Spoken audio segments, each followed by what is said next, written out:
Tehran has unveiled an upgraded version of its hypersonic missile on the 19th of November. The Iranian show of strength has come on the heels of the heightened US military presence in the region and puts US's chief ally Israel, Iran's regional arch-enemy, well within its range. Now, Tehran claims that the new missile, Fattah-II, is capable of evading the air defense systems with its hypersonic manoeuvres, which is, of course, being interpreted as a veiled jibe at the rival Israel and also its many air defense systems. So how good is this new missile by Iran? Our next report gets you the details.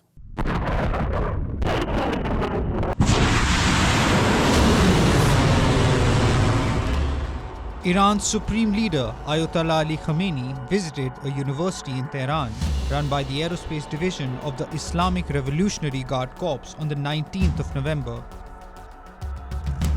An array of arms was on display which included the upgraded version of the Fattah hypersonic missile named Fattah-II. In June this year, Tehran had unveiled its first indigenously made hypersonic ballistic missile called Fattah, thereby joining a small club of countries including China and Russia. This exclusive club boasts of an arsenal with weapons capable of traveling long distances with strong maneuverability. Fattah-II missile is a hypersonic glide vehicle or HGV, a projectile that glides to its target after the initial launch. What makes it far more destructive is substantially more maneuverability, compared to a ballistic warhead traveling in a more predictable arc pattern. Fattah-II is capable of moving at a speed of up to Mach 15, which is equivalent to 5.1 kilometers per second. It has a range of 1400 kilometers. In June, the IRGC officials had said they plan to improve the range of hypersonic to 2000 kilometers, which would effectively bring Israel, Iran's arch-enemy, well within its range.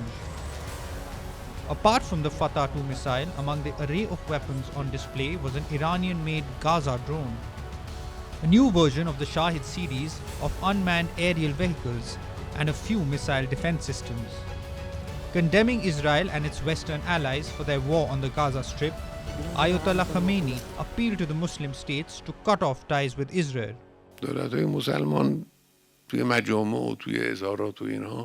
Some Muslim governments sometimes condemn the bombings in assemblies and statements and the like.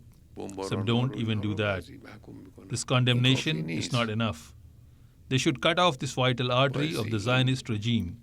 They should not allow oil, energy, goods, and the like to enter the Zionist regime. They should limit their political relations with the Zionist regime, at least for a limited period of time.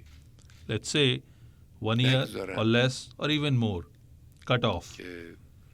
If they want these crimes to stop, this tragedy to stop and end, this is their duty. Khamenei's ire was directed not only towards Israel, but its Western allies as well. Calling the Zionist regime a symbol of racism, he claimed that the Western backing for the nearly 2 months-long bombing of the enclave amounts to Western leaders' indulgence in racism. Since the escalation of conflict between Israel and Palestine on the 7th of October, Lebanon's Hezbollah and Yemen's Houthis have engaged in cross-border fighting with Israel. Both these groups fall under the umbrella of Iran-backed resistance axis. Iran's missile arsenal is believed to be the largest and most diverse in the Middle East. US General Kenneth F. McKenzie Jr., who retired as the head of US Central Command, claimed at the beginning of this year that Iran has over 3,000 ballistic missiles of various types, with some capable of reaching Tel Aviv. Another former State Department non-proliferation official, Mark Fitzpatrick, claimed that Iran has at least 9 ballistic missiles that could successfully carry and trigger a nuclear weapon to its target. Iran's investment in the past decade in improving the precision and lethality of its weapons has proved to be a potent threat to the US and its partner military forces in the region. Now, with the unveiling of Fattah-II, that threat has become all the more credible.